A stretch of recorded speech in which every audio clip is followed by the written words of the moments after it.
boa tarde. Na aula 31 vamos falar sobre os carboidratos, né? Os carboidratos também são conhecidos como hidratos de carbono, glucídeos ou glicídios e açúcares. A ocorrência e funções gerais são amplamente distribuídos nas plantas e nos animais, onde desempenham funções estruturais e metabólicas. Os carboidratos apresentam, né, são constituídos basicamente por carbono, hidrogênio e oxigênio.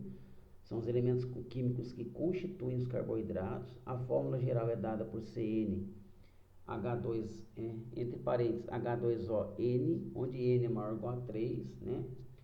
Quanto ao número de monômeros, nós podemos classificar os carboidratos em monossacarídeos, que são os açúcares fundamentais, ou seja, os monossacarídeos, o exemplo são os açúcares fundamentais, não necessitam de qualquer alteração para serem absorvidos. As propriedades dos monossacarídeos são solúveis em água e insolúveis em solventes orgânicos, são brancos e cristalinos, maioria com sabor doce, estão ligados à produção energética, né? O nome genérico do monossacarídeo é dado baseado no número de carbonos mais a terminação -ose. Então, se o monossacarídeo tem 3 carbonos, ele é classificado como trioses. 4 carbonos, tetroses. 5 pentoses. 6 hexoses e 7 carbonos, heptoses. Podem ser classificados ainda como aldoses ou cetonas, né? Então, nós temos aqui o gliceraldeídeo, né? Então, nós temos um gliceraldeídeo, né? Onde nós temos aqui, no caso, ele apresenta o grupo funcional aldeído. O dihidroxiacetona, então, é um carboidrato que apresenta como grupo funcional cetona, né? Tem um grupo funcional que é cetona. A aldose, que é a glicose, né? A aldose, que é a glicose, ela tem um grupo funcional aldeído, né? E no caso a frutose, né, apresenta, que nada mais é que uma cetose, né, apresenta como grupo funcional, né, o grupo cetona.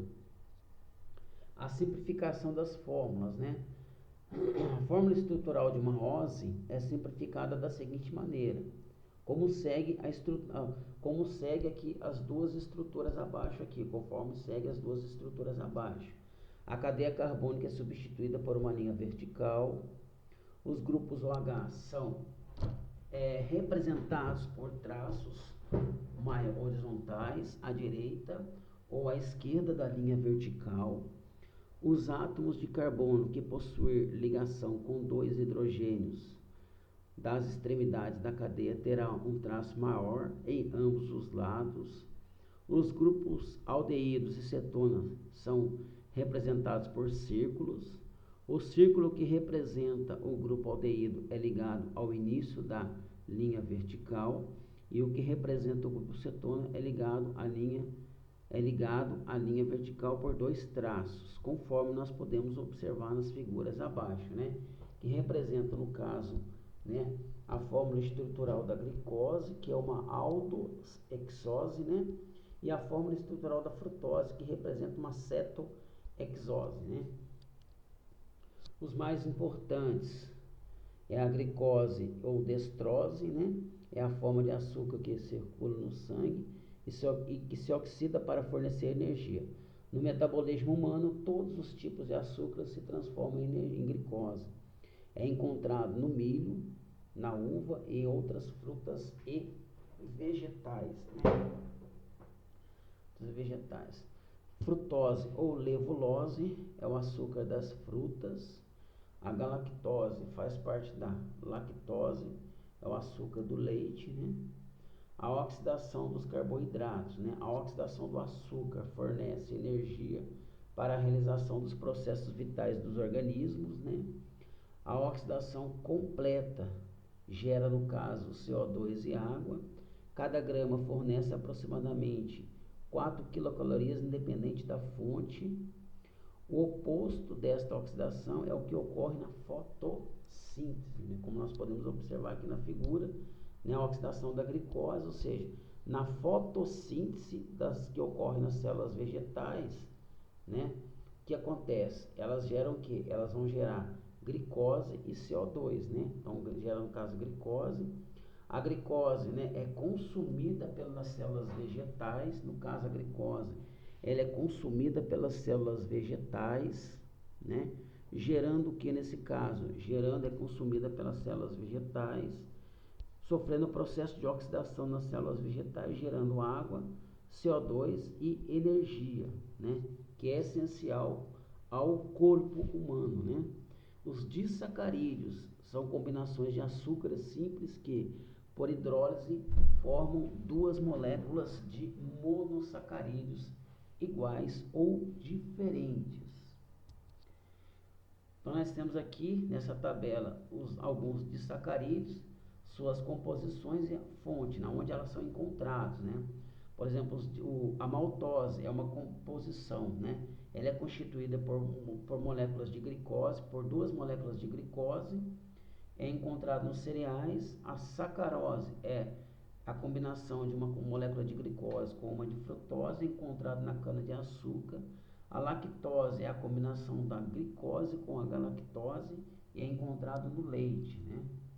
Na hidrólise da sacarose, nós temos aqui, como nós podemos observar na reação aqui acima, então aqui no caso a sacarose, quando ela sofre o processo de hidrólise em presença dessa enzima, a invertase, você gera aqui uma molécula de glicose e uma molécula de frutose, nesse caso. Os oligosacarídeos são açúcares complexos que têm de 3 a 10 unidades de monossacarídeos, né? Os polissacarídeos são açúcares complexos que têm mais de 10 moléculas de monossacarídeos. Os polissacarídeos mais comuns é o glicogênio. Aqui nós temos a função e a fonte, né? O glicogênio é um açúcar de reserva energética de animais e fungos. O amido é um outro exemplo de polissacarídeo, é um açúcar de reserva energética de vegetais e algas. A celulose apresenta função estrutural, compõe a parede celular das células vegetais e algas. A quitina apresenta função estrutural, compõe a parede celular de fungos e o exoesqueleto de artrópodes. Já o ácido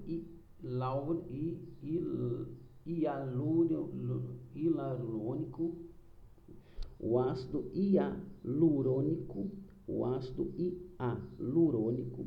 apresenta função estrutural, é encontrado no cimento celular em células vegetais. A celulose é o principal componente estrutural das plantas, especialmente de madeira e de plantas fibrosas. Apresenta cadeias individuais reunidas por fontes de hidrogênio que dão às plantas fibrosas sua força mecânica. Os animais não possuem as enzimas celulases que são encontradas em bactérias, incluindo as que habitam o trato digestivo dos cupins e animais de pasto, como gados e cavalos. Então, as funções especiais dos carboidratos no tecido corporal. Ação poupadora de energia, ou seja, a presença de carboidratos suficientes para satisfazer a demanda energética impede que as proteínas sejam desviadas para essa proposta, permitindo que a maior proporção de proteínas seja usada para a função básica de construção de tecido.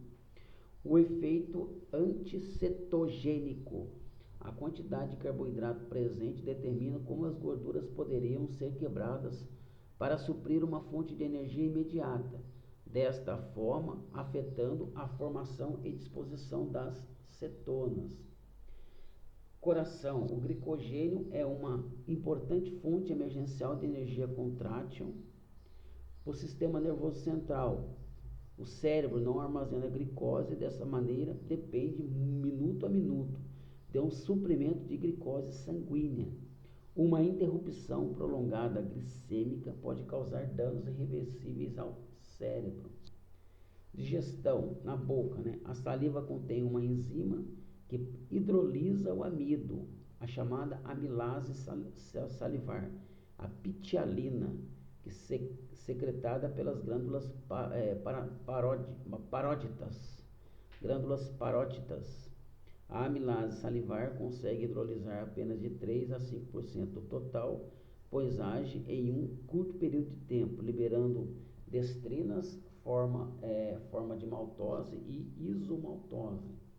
Já na digestão no estômago, a amilase salivar é rapidamente inativada com pH 4 ou mais baixo, de modo que a digestão do amido iniciada na boca cessa rapidamente no meio ácido do estômago.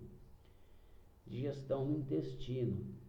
O duodeno, a amilase pancreática, é capaz de realizar a digestão completa do amido, transformando-o em maltose e destrina. Já no intestino delgado, temos a ação das disacaridases, são enzimas que hidrolisam os disacarídeos, que estão na borda das células intestinais.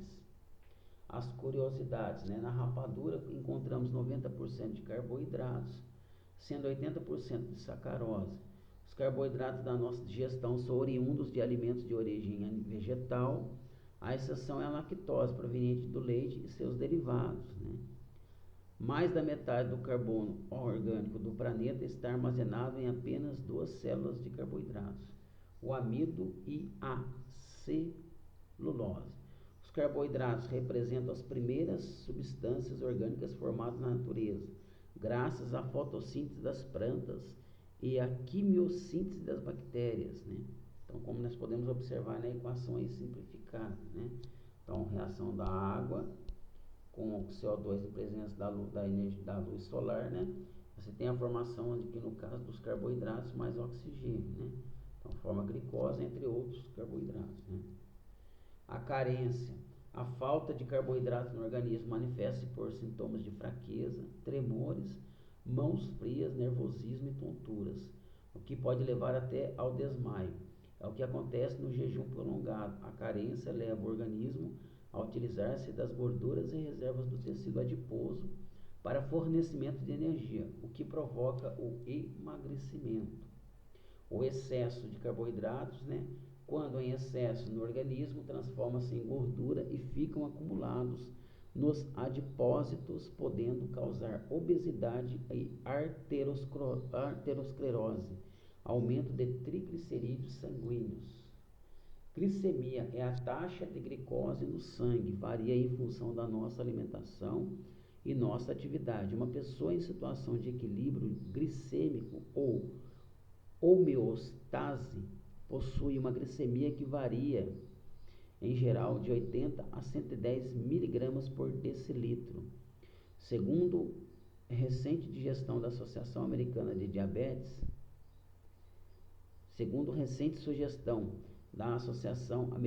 Diabetes, a glicemia normal seria de 70 a 99 miligramas por decilitro. A hiperglicemia estimula a secreção da insulina pelo pâncreas. Esse hormônio estimula as células do nosso organismo a absorver a glicose presente no sangue. Se essas células não necessitam imediatamente do açúcar disponível, as células do fígado se responsabilizam pela transformação da glicose, estocando-a na forma de glicogênio.